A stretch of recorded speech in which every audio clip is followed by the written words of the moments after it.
তো বন্ধুরা দেখো, আমি কাটে খাসির মাংস রান্না করেছি। সম্পূর্ণ তো রান্না করে তোমাদেরকে তো দেখাতে পারবো না।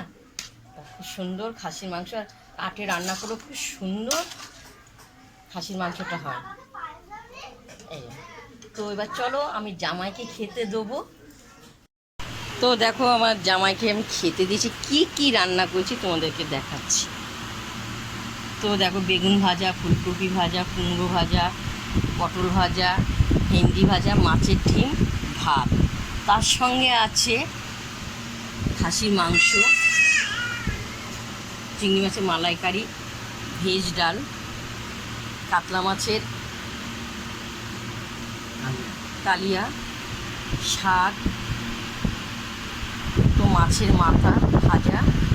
তার সঙ্গে আছে মিষ্টি, পায়েস, দই।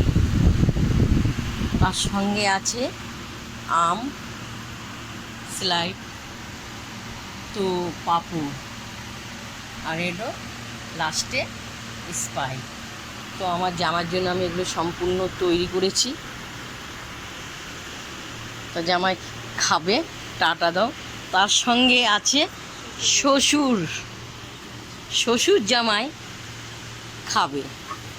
তো তাকেও দেওয়া হচ্ছে পাঁপড়, খাসির মাংস, ভেজ ডাল, মাছের কালিয়া, চিংড়ি মাছের মালাইকারি সাজানো। তো জামাই শ্বশুর একসঙ্গে খাবে। তো খাও, শ্বশুর আগে খাবে।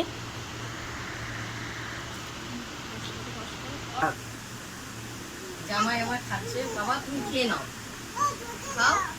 তো আমার জামার জন্য ষষ্ঠীতে আমি এত জিনিস আয়োজন করেছি। তোমাদের যদি ভালো লাগে আমাকে লাইক করো, শেয়ার করো, কমেন্ট করে জানাবো।